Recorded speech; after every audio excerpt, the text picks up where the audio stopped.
history and future. It's March 1st, Black Missions History Month ended yesterday. And so we're just kind of celebrating the end of that month with a special live. And I'm here with three incredible men of God that have, incredible fruit in history and missions. I'm just going to introduce each of them briefly, and then we're going to have some questions, and it's mostly going to be them talking, not me. So I'm going to introduce first in the bottom corner is Edwin Phillies. Edwin is based in Muizenberg, has been working with YWAM for 36 years, is the base director in Muizenberg, and he brings a lot of history in the area of racial reconciliation and desiring to see, just an increasing number of Africans and two-thirds world people involved in missions, which is very much on our heart in YWAM Frontier Missions as well. Pioneered a ministry called Nations to Nations. And so he's going to have a lot of interesting stories and things for us. So that's Edwin. Next, I'm going to introduce Justino. Justino is a church planter based in Mozambique, who's been working there for about 15 years. And they've seen incredible fruit in their ministry. In YWAM Frontier Missions, we talk about disciple making movements and the desire to see multiplication of disciples. That's all that Justino is seeing, all of the stuff that we talk about there in Mozambique amongst unreached peoples. So incredible fruit. And lastly, Samuel also brings about 30 years of experience working in areas of racial reconciliation, justice, and community development. All over the world. He's someone that's traveled around a little bit. He's currently based in Canada, has worked in the US and South Africa and Nigeria, Holland as well, or Netherlands as well, probably some places that I don't even remember. So he's going to be bringing things from his experience and wisdom as well.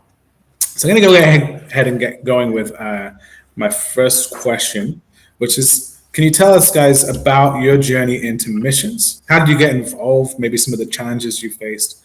Kind of like a 5-minute version of this is my story in missions. We can start with Edwin. Why don't you go ahead and get us going with that question, Edwin? Yeah, my story into missions actually started part of my story of really surrendering my life to Christ. It was back in 1984. When you look at the history of South Africa, there were two pivotal decades, particularly when it comes to the uprising, especially from students. The mid-70s, of course, 1976, which we celebrate today, the 16th of June as Youth Day. That was very significant. And then the mid-80s. And so I basically found myself in the middle of the 80s in high school, very bitter, very resentful, really, just so angry. And it was in that time when a YWAM team actually came to my school, and I had an encounter with Jesus. And so 17 years old, basically, my life got totally turned around, and I still believed in the struggle, even though I was one of the leaders of the uprising. I really felt that it needs to be fought in a different way, through peace, activism, but not through violence. And so, so YWAM has been very instrumental in my mission calling, but also me coming to Christ. And so when I finished my high school a year later, that's when I decided to go and do a DTS, which obviously was only a 6 months commitment that has turned out into 36 years. So being the youngest of 10 kids, no one in my community has ever gone into missions. We were always considered to be the mission field. And, really, the elder brothers and daughters, sisters, giving up a lot in order for me to have a future in terms of education. But when I came to the family meeting, I said, God has called me into missions. And that was very radical. And that's when I left as a young man, 18 years old, and has never turned back. Always kept in touch with my family, and then has seen a new virgin wave of missions coming from my local community. and from within my family today that has, yeah, that has just gone around the world now.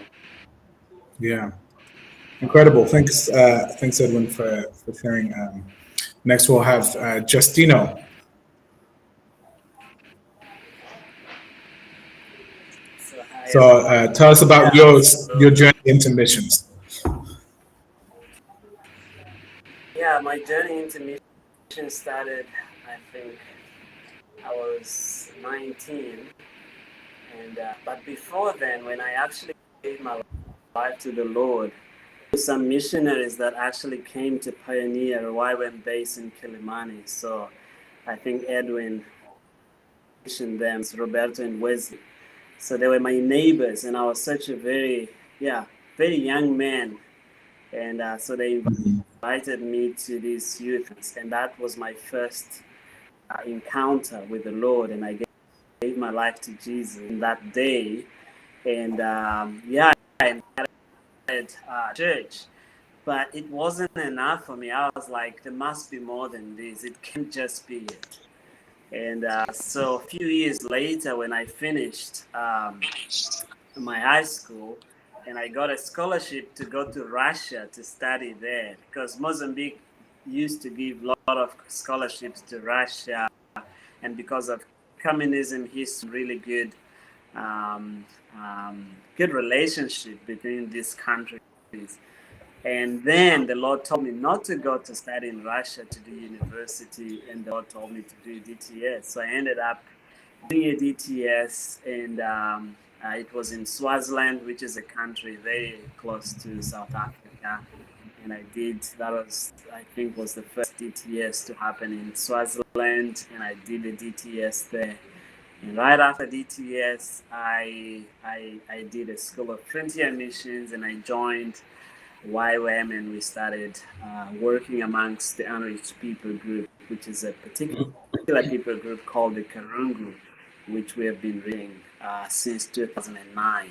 And so it's been quite an incredible journey, and we have seen the Lord doing so much through very ordinary people like us, and we were just really trusting in Him for greater fruits and lots of things to happen. We had lots of expectations, and the Lord actually really did it through simple people like us. And it's been amazing, and I love YWAM, and I enjoyed, all these years that I've been working with YWAM and serving the Lord and seeing God, work through us. So this is basically a little bit about my journey in missions through YWAM. Yeah, I also just love that little connection there of like, hey, like I was, recruited by people that Edwin sent out, and it's just seeing the reality of that vision, Edwin's passion for seeing African mobilized into missions, and here we are with Justino being one of those people, and the fruit that his ministry has borne as well.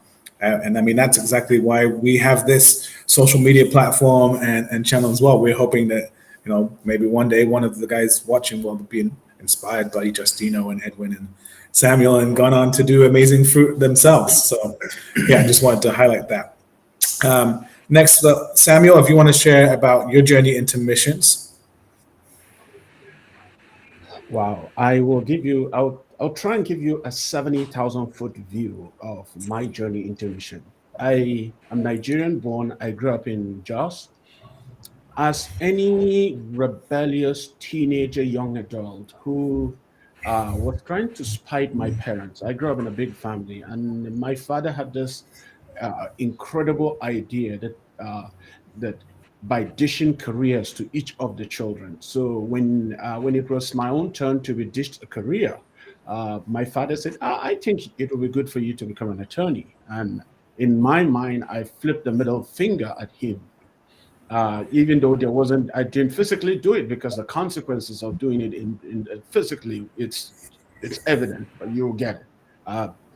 So and in flipping the middle finger, I decided to go to college and chose a career that is called social work, which is, if you're in a developing country and you choose to go become a social worker, what you have signed yourself is a vow of poverty. But unbeknown to me, what I consider as my own rebellion of just fighting my parents. But unbeknown to me, that God has got his hands over all of that. So fast forward in my final year of college, of university, of getting a bachelor's degree in social work, I had this radical encounter with Jesus. And I began to ask the question, so what now? I have to go back to university again and really pursue something that I can make a living out of. But in the midst of that, there was an inner city ministry that was being pioneered in Nigeria, being launched.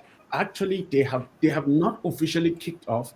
They say we will kick off the day God provides us with a social worker.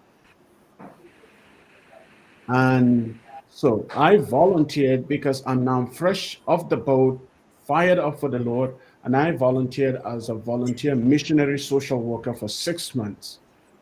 That 6 months has taken me, and the work took me all across West Africa, as well as missions, because the ministry was geared towards inner city drug addicts and prostitutes and helping to reconcile them with their own families as well. And that work took me to Amsterdam, where I encountered a group of radicals that were doing somewhat similar to what we were doing in Nigeria, which is YWAM Amsterdam.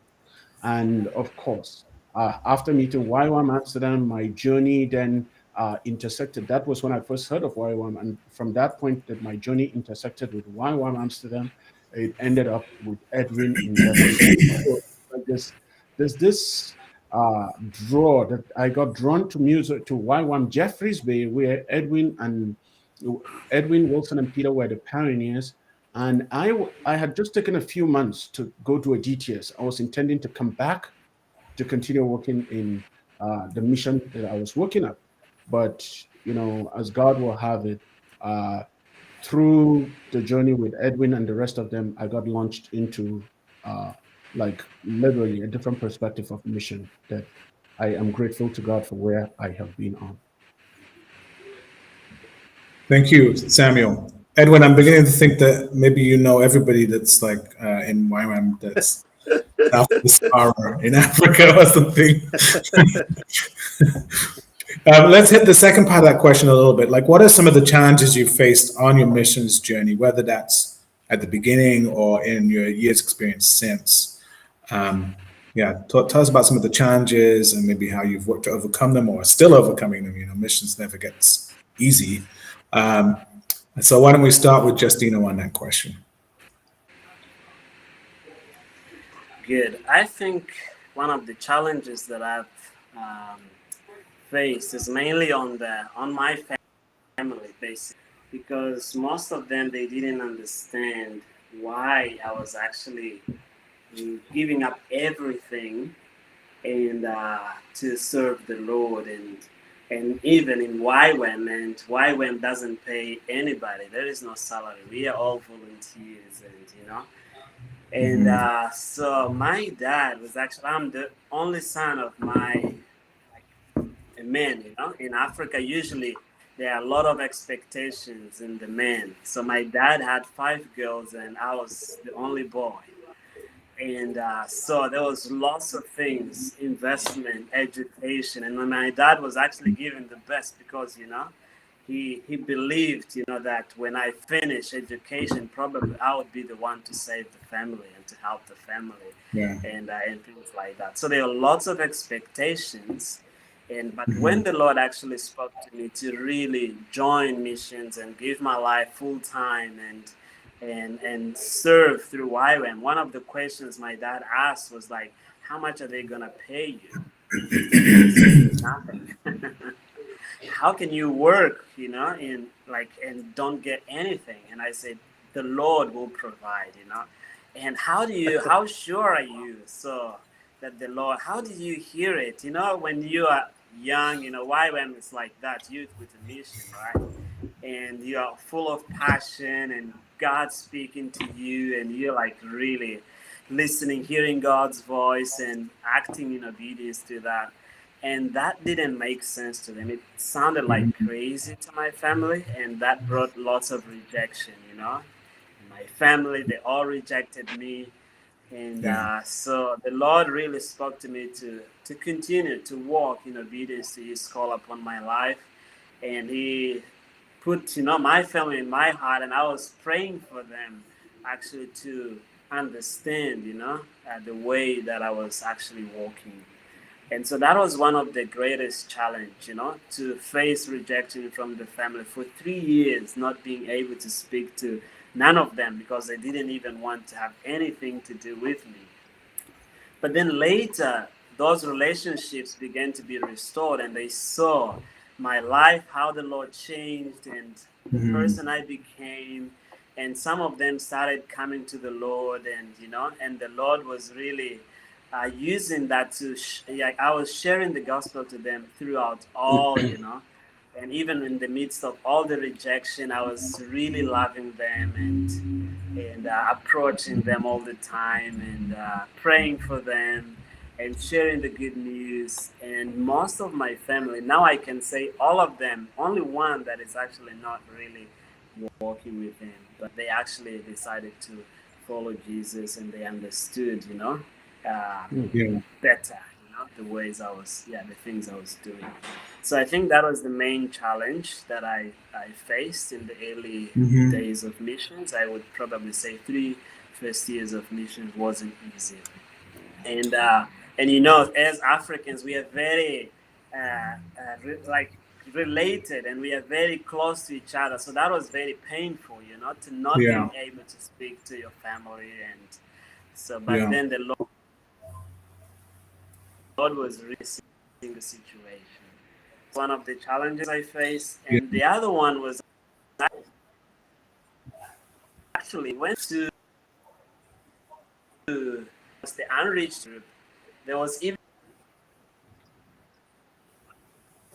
some sort of YWAM family, even support the reason why I was leaving the city to go Mhm. to the bush.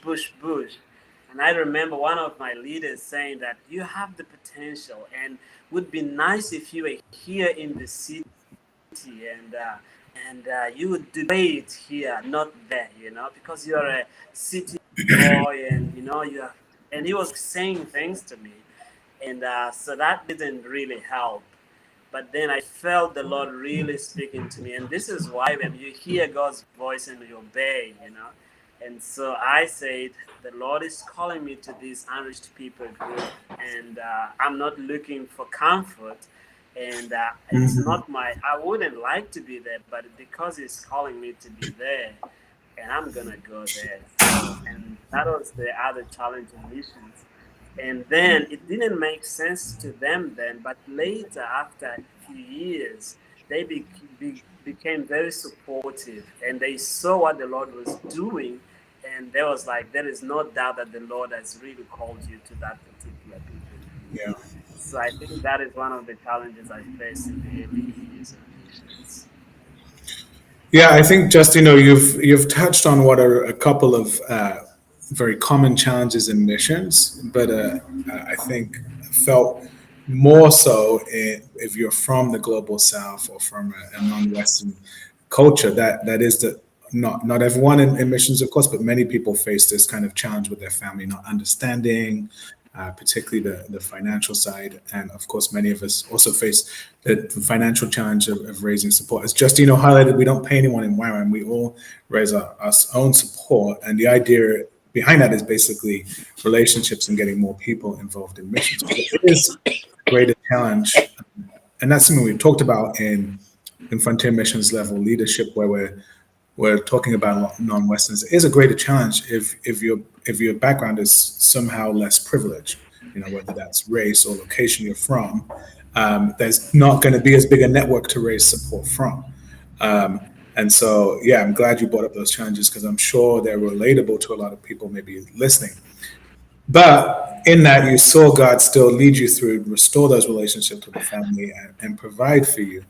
And so, yeah, that would be my encouragement. Yes, it might be difficult, but God can restore those relationships and bring you, provide for you. And yeah, and we are also working on different ways to talk about support raising in a relational culture, because it's different than the direct cultures of the West, where we can be a bit more direct. Let's have Samuel answer that question. Some of the ways in which you've been challenges you faced in your time in missions, you would like to highlight. In the first mission that I joined, I was paid a monthly salary. I didn't have to raise funds. I had the income. But when I decided to join Y1, first of all, to go do a DTS and go do a DTS in South Africa, my colleagues thought that, what's wrong with me? How can you quit your paying job, even though it's mission, you're serving God and you're being remunerated by this mission agency, and now you're going to join a mission agency that do not even support, do not pay you financially, and you have to now start paying to do missions. Are you out of your senses? Were some of the questions I get from friends and family. But because I had the strong sense of the leading of the Holy Spirit, I chose to respond to what God is calling me rather than what the external or my present circumstances says. But then, as I continued this journey, I saw God continue to provide for me at every junction financially. But at the same time, there's a little bit of a streak of an entrepreneurship streak in me, in the inside of me. And I was I remember clearly while in Jeffreys Bay, I was sitting at a at a cafe. The internet, not a cafe. No, this is an internet cafe, not a coffee shop. The first internet cafe that's run by the one close to the Y1 basis. The folks are Christians, and they asked me, out of the blue, I have no reason, I don't even remember why the conversation went to. So, how much of, because I was already teaching computer classes, how much of a computer network do you know? I said, I've tinkered around with it. I'm kind of self-taught. And they asked me, if we have an extra networking job, would you be willing to take a Saturday off and do some and help us with some job in terms of pulling cables and setting up network and all of that? And literally, it dawned on me that that was one of God's ways of saying, I will supply your need according to my riches and glory. And I will do it in a way that, because writing newsletters is not an African context, it's more a very Western idea of missions, of writing newsletter back home for fundraising.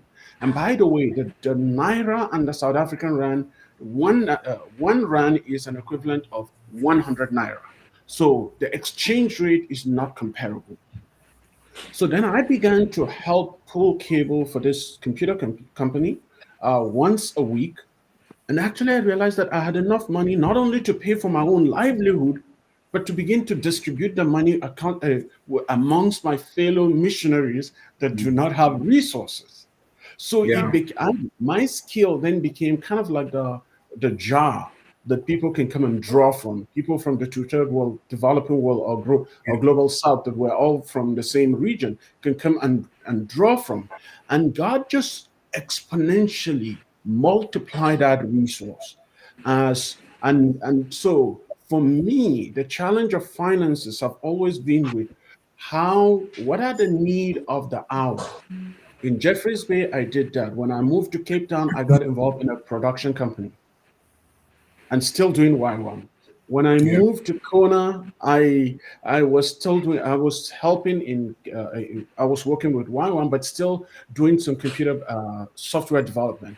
And when I moved to the Chicago land, I was doing mission, but planting a church. And now, so it's like my whole journey has always been interlaced with mission and some entrepreneurship tied to it. Yeah, I love that. Again, it kind of touched on that is the greatest, finance is often the greatest struggle for two-thirds world people, depending on your background and stuff. The relational network might not be there, or the relationships are in with people that don't have a ton of finances to give. Historically, we kind of have said, oh no, we got to raise support relationally. But I think the idea of hey, for certain people, like having work on the side or something that generates income is something that can release a greater wave of missionaries that might not be able to. That's something we talked about on the frontier missions level. And also what you said about the history of support raising from churches is not there. It's getting there in some non-Western countries. That has increased a lot, but there's still a lot of work to do, and just getting creative and saying we're not going to let this stop us from seeing a wave of non-Western missionaries released. So I love that. Thanks for sharing, Samuel. I need to add a little bit to this. But what has happened as I do this journey, God continues to open doors for me to be educated in a unique field of ministry, which is in the area of reconciliation. Because I'm educated, and the way God miraculously paid all my three graduate degrees school fees, it's amazing. And so He then now uses those same graduate degree as a means of funding, because then I get to speak, I get to teach on the passion of what God has called me to, and get to write books on what God has called me to, and it become a source of revenue for me. And that has been something that I truly appreciate, the opportunity of being in YWAM to be able to look back and say, this is God's faithfulness. This has nothing to do with where my family of origin is.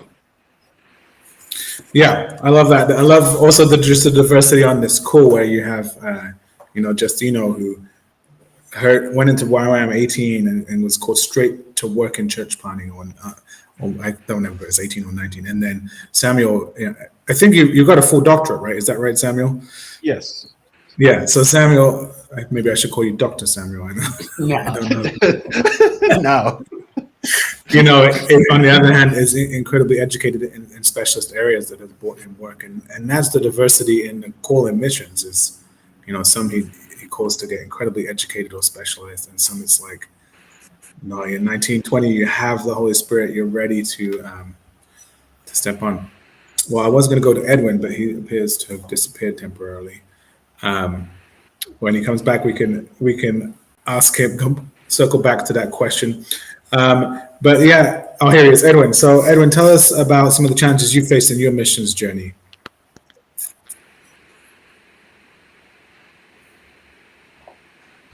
Can you hear me, Edwin?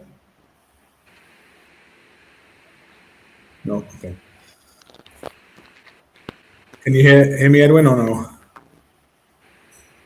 Okay, we'll jump to the next question while Edwin's sorting out his technical difficulties. The next question is going to be, who are some of your heroes in missions that inspired you? And I was just Hey, can you hear me? I'm just hearing some funny noises. Okay. I'm not sure what is happening with my sound. I can hear you now. We couldn't hear you a minute ago. Yeah, so Edwin, if you want to, can you hear me, Edwin? Can you hear me, Edwin? I don't think he can hear us. So Samuel, while Edwin sorts that out, why don't you start us with who are some of your heroes and missions that inspired you? And I was very much thinking of the Black history when I came to write this question, because just the last week or two, I've been looking into that a little bit myself during Black History Month and writing some posts for YMFM, and I was stunned by how much I didn't know about some of the heroes in Black missions history, some of the people that got I just, the resources are not there, the stories are not as well known, and I just didn't know these stories. So tell us about some of the heroes or influential people on your missions journey, Samuel. One of the first early people that I read a lot in my early days of mission is Howard Thurman. Howard Thurman, who has written quite a lot about his own personal experience, who is a son, the son of his grandmother he was born into slavery, but his living grandmother actually picked cotton. And so some of his early writings really inspired me to realize that it does not matter where you come from historically, God can take you. And in terms of reading, but actually one of the closest human heroes that really impacted my early sense of call to mission is the first African biracial, her name is Leslie I can't remember her last name, but her maiden name was Leslie Pell. She was the first SIM biracial missionary that was sent to Nigeria. And because SIM had exclusively chosen to send predominantly white missionaries to Nigeria, but now I think things have really changed in the last 30 years.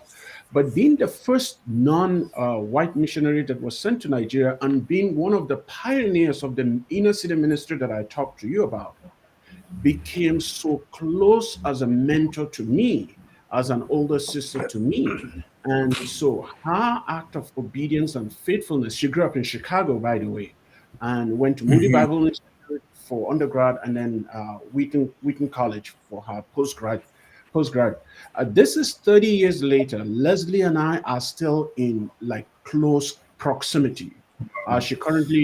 She's still doing missions, but she and her husband now lives in Boston, and we have been back and forth as a family. She's watched me grow in my faith. I have Wow. watched her age in mature in her faith. She has followed me, visited me in South Africa as a way of coming to encourage me, her and her husband, and they've even come to Chicagoland, and they've even come to Quebec to come and visit with us. So she has really been an inspiration for me, knowing that it does not matter from the south side of Chicago. If you know the south side of Chicago, it's predominantly minority African American, and it is the one of the most violent part of the U.S. But she grew out of that, and God used her to impact lives. But the crux is she never lived amongst the white missionaries. She lived amongst the Nigerian people. So Yeah. that proximity made her much more human than people missionaries. The missionaries that are way out there in their compounds. Yeah, I love that. We'll try and get from you later the name and drop it in the chat here if anyone wants to read up on her on either of those. To Leslie, what was her name? Uh, Leslie Pelt. That was Leslie her name. Pelt. Yeah, No, her and new just name is Leslie Engelson. and Leslie Engelson. Okay, yeah, Yeah, I and love they're that around. connection I'll there. put their website for you. Yeah. Yeah, I love that connection there that she, just that personal relationship. And it shows you just even that we're not talking that long ago. If you're saying she was the first black missionary to sent to Africa or was SIM, but she's, still alive and you know her today, that it's not like we're talking hundreds of years ago. So yeah, I love, love that investment and relationship. Edwin, why don't you answer the same question, but also you can circle back to that question before you're having a little bit of tech difficulties. What are some of the challenges you faced in missionaries, and then who are some of the people that are heroes to you in missions or inspired you? Yeah, thank you. It's so good to be back. Sorry about that technical difficulty. I just want to be a fly on the wall, just listening to these amazing stories of Justino and Samuel. I mean, these are really my heroes. But I think we've already talked about the financial challenge, so I would just bring a different angle to it. As you can imagine, I joined YWAM right in the middle of apartheid. Can you imagine this was the first time arriving at the YWAM base, going to bed that night, and you actually are going to bed with who is supposed to be your enemy. First time that you were sharing a room with whites. First time they would share, a bedroom with people of color, blacks and brown people. And so we are just looking at each other and we are thinking, who's going to go to bed first? So it's like, no, I'm not going to go to bed first. You're going to go to bed first. But I think that was just in the midst of the hostility that was happening in the country. And so it was not just a matter of, that, we all love Jesus. But I think those were really the raw days of apartheid. And I must say, in that sense, YWAM was very prophetic, that we would actually live in a multiracial context together, which was illegal according to the laws of the land. And so, Wow. of course, even though we were ahead of the game and very prophetic in so many ways, and that is what I'm so grateful for in terms of the YWAM story in South Africa, but also what the YWAM story globally, because that has always been in Lawrence's heart. Waves from everywhere going to everywhere, every nation going to every nation. But you can imagine we're all victims of our past, of our own narratives. And so obviously, I think one of my challenges has been growing up in YWAM. You start to also see what are some of the divides, what are some of the biases, what are some of the prejudices, Yeah. what is the, how does it work when it comes to housing allocation. It was not so much in those bigger things, but it was those little things that you could really see, there's a difference, those nuances. And so I think when I, came to the place where I would start asking questions. Now, I mean, especially coming, living in a very authoritarian environment. The state is authoritarian, the church is authoritarian. Obviously, that's going to affect also the mission story, and the YWAM story is affected by that. And so I think, being the youngest of 10 kids, I mean, somehow you've always been a little bit the odd one standing out. And so I would start speaking truth to leaders. And I mean, of course, at that time, the leadership in YWAM was exclusively white, with maybe, a little bit of color here and there. But as I would ask these questions, that was not very much appreciated. That was seen as rebellion. I was even labeled as having an anti-apartheid spirit. Now, you need to know, now we talk about anti-apartheid spirit, anti-racism spirit. That was it may sound very noble. In those days, if you would be labeled having an anti-apartheid spirit, it's to do with the anti-apartheid movement that is aligned with communism. And basically you are godless. And so that is some of the labels, that has been put on me. And so I had to challenge the status quo. And that didn't just happen in South Africa, but that also happened as I started to move around the YWAM world. And so I would say that, it's still a reality. And it's not because the heart is not there, the heart for inclusion, the heart for diversity. I think YWAM has always been pushing the envelope. But I think it is just if we're going to be, if we're going to be moving from the place that I've got the full story of, what is true. I think that is where we shoot ourselves in the foot. It's as we come together, like we're having this call, that we share our stories together. We're reading the scriptures through our own different, in our different, from our contexts. That is where the richness of the gospel becomes so apparent. And that is where we can have such a greater impact. I think unity and diversity, the testimony of the gospel is really to do with the integrity of our love for one another. And so I think as YWAM has really been set up to be that prophetic voice, I think we still deal with some of our own challenges. So I think we can't pat ourselves on the back. Yes, let's encourage one another. We've done a lot of work, but I think there's still a lot of work that needs to be done. I think particularly with, what we have seen coming off in the last couple of years, with, the whole racism happening in different parts of the world and white supremacy and other things. And so I think for us, how do we live in a prophetic way? And, as a YWAM, movement and as YWAM leaders in these spaces. Yeah, Edwin, thank you so much for sharing that. I think, firstly, I think just acknowledging that we're so thankful that you were there. I believe it was a key moment in YWAM's history, certainly in Africa and South Africa, but probably globally as well, because we kind of started in the 60s, but didn't really go into the 70s. So we missed that kind of the end, kind of got going really after Jim Crow in America. Not that obviously there's still a lot of racism and things to deal with, and still is, as you've highlighted. But that being directly there in apartheid and seeing, Black Africans come into the mission during apartheid is probably a key in us acknowledging some of our failures and historical prejudices, and just being at that time, as you mentioned, mostly white leaders and things, that now, I mean, we sit here, we're working with a mission organization that now is more than half non-Westerners, 2/3 world, right?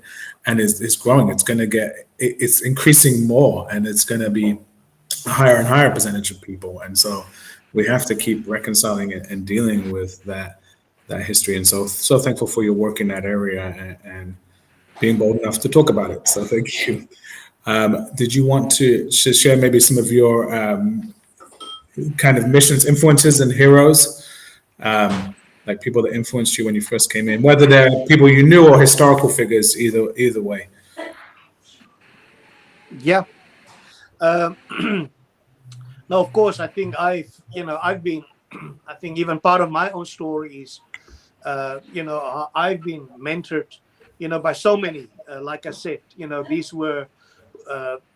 were natural enemies, but, within this whole, community and proximity that I think YWAM has really afforded us, some of, my influences, have been, some of these people that have become, friends. And so I want to pay tribute to that.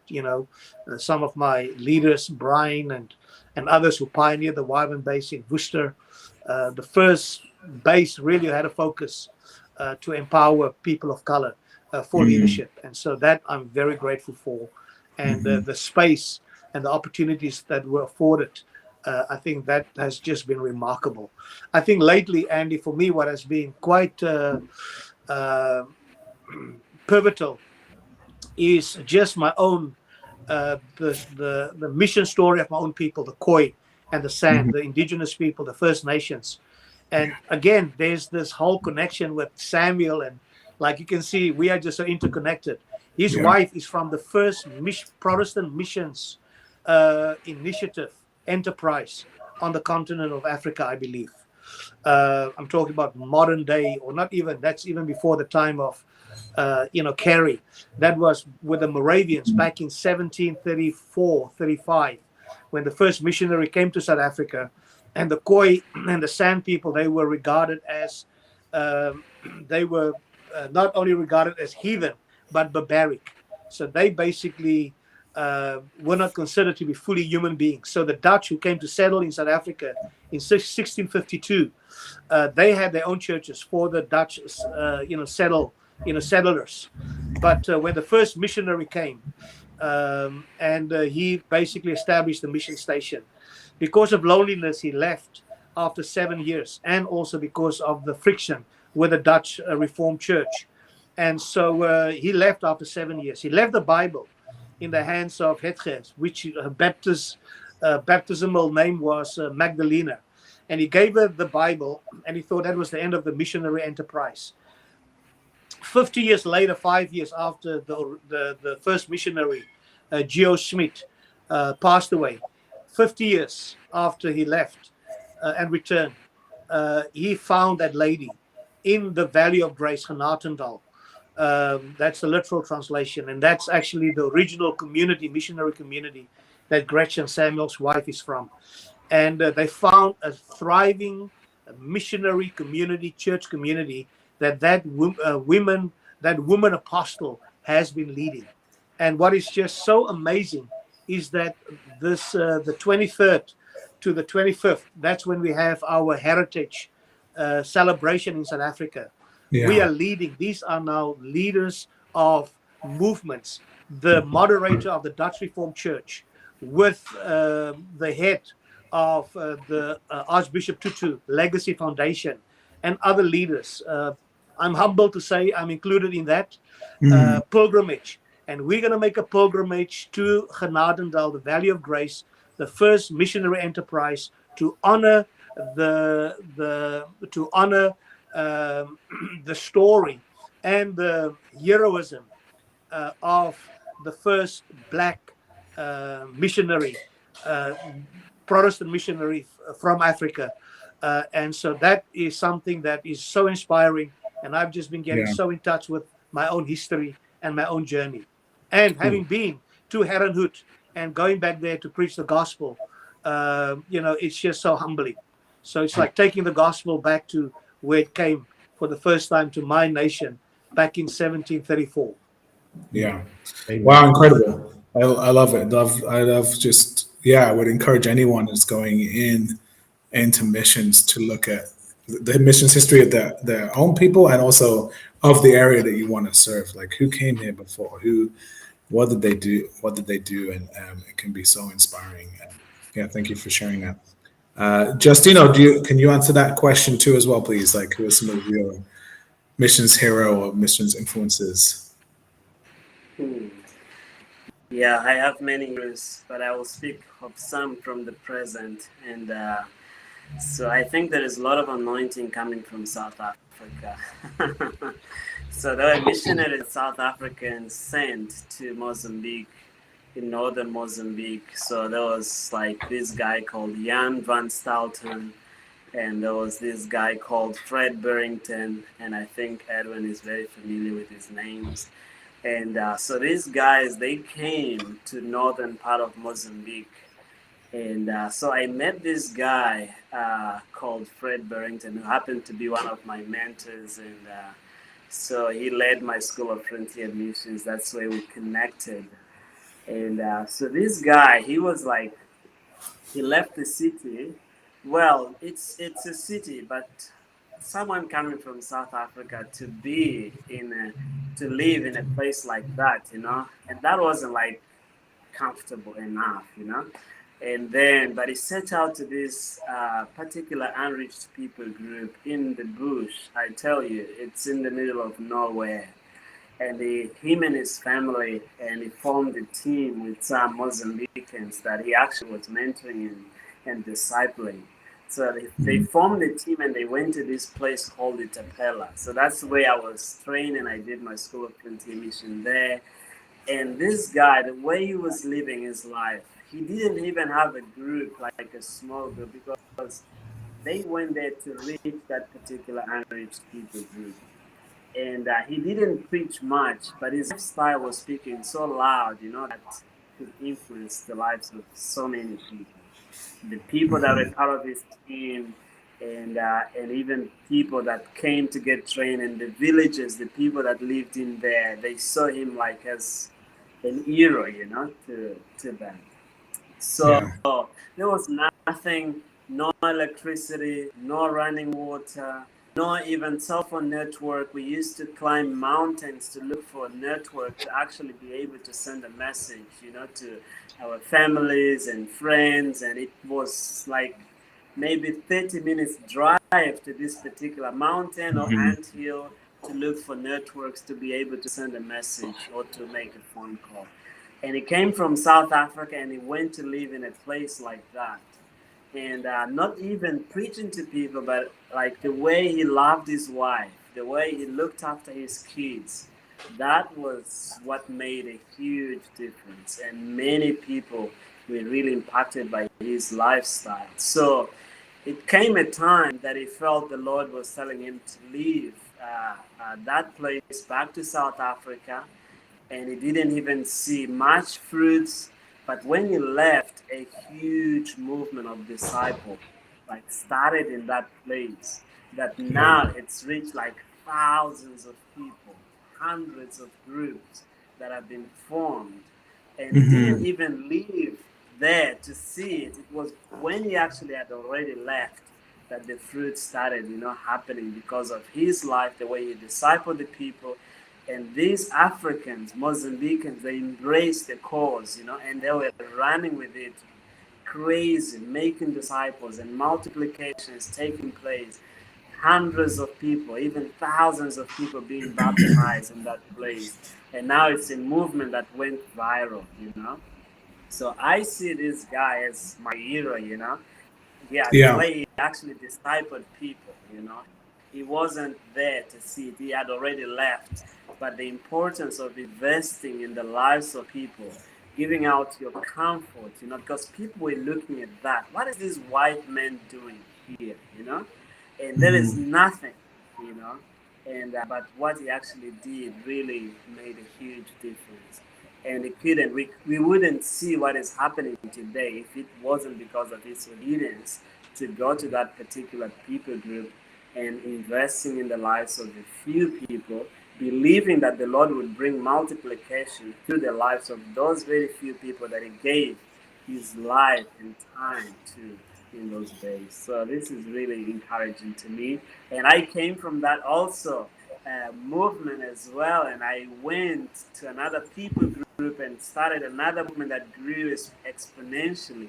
And we have seen hundreds of people being baptized and a movement of disciples going out, very ordinary people, simple, illiterate, with no education at all, no degrees, but going and making disciples. And with very little knowledge, but putting in practice that very same thing that they know, and they want to run and pass it on to other people as well that actually don't know that.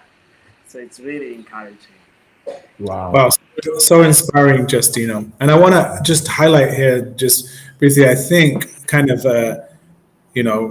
as Edwin talked about, we got to recognize that there is racial history in missions and that we're by no means immune to it. But one of the principles we have in YMFM that I think helps be actively anti-racist, even though it doesn't really address that, is the principle of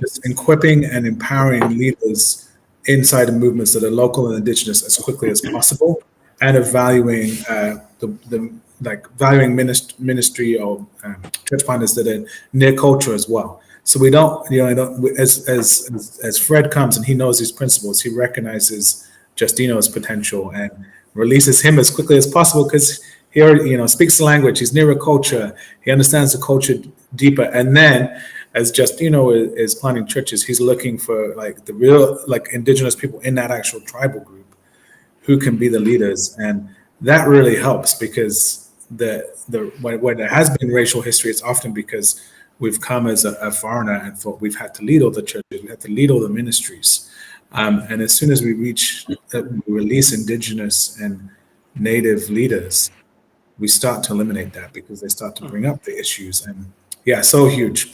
We have time for one final question. I'm kind of putting two questions together here a little bit. If you want to share any of your thoughts about diversity in missions today, but really also want to hear about your hopes and dreams for the future of Black missions, and what is some of your vision for people from your culture, from your lands in missions. So we'll start with Edwin on this one. Yeah. Yeah, I think what we mentioned early on is, the whole vision back in 99, 2000 God gave for nations to nations. Really, it's not about a label. It's not about a logo. Really, it's about something to facilitate missions that will come from the 2/3 world. And I think particularly for me, what is so important is even young people in our world today, they recognize that the world is ethnic, and the world is diverse. And even though we live in a globalized world, I think at the same time, the world is becoming more ethnic. And when we can recognize that, not as something that should divide us, but something where even God is the one who gave us the mandate, go and make disciples of all ethne, of all nations. Revelation chapter 7-9, a multitude that no one could count, from every nation, people, and language. So I believe, for me, the future of missions is going to be ethnic, is ethnic already. And I think for me, I think that's a strength. It is not something we have to be afraid of.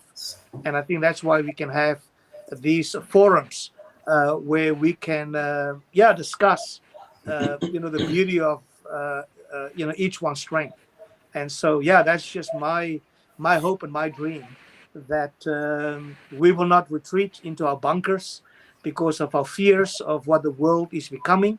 But I think let's be prophetic and lead out, because God has given us wisdom.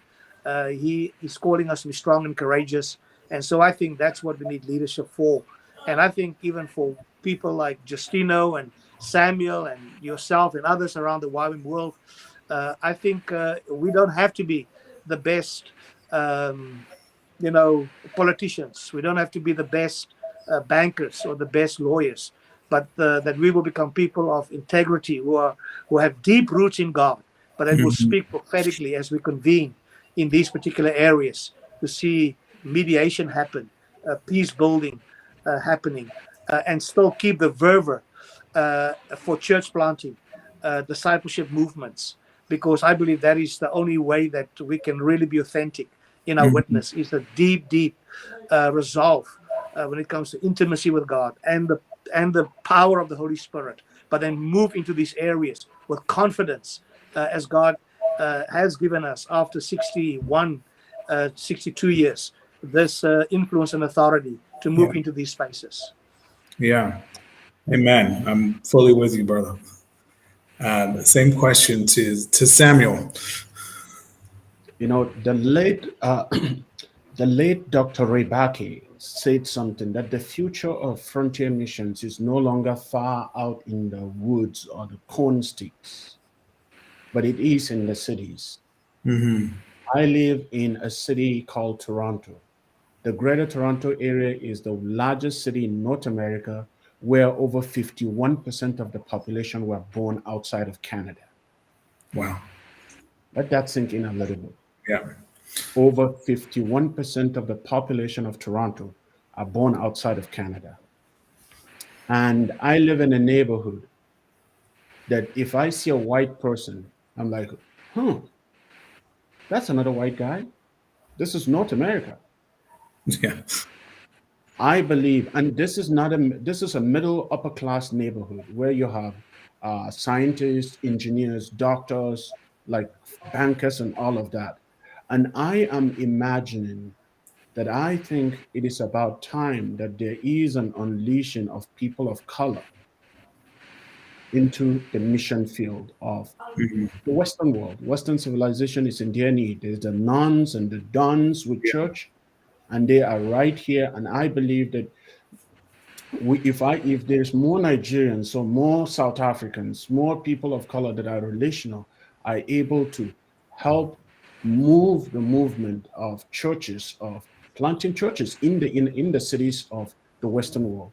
And that, I think, is one prime mission field that I see. And I hope not just Africans coming into mission here to plant churches, but that we see it as a synergy, that we're doing it in partnership, Yeah. not uh, absence of partnership. So that's kind of my wish and my hope. And I'm praying for that because my neighbor to the left is from Hong Kong, China. My neighbor to the right is from India. My neighbor across is from Syria.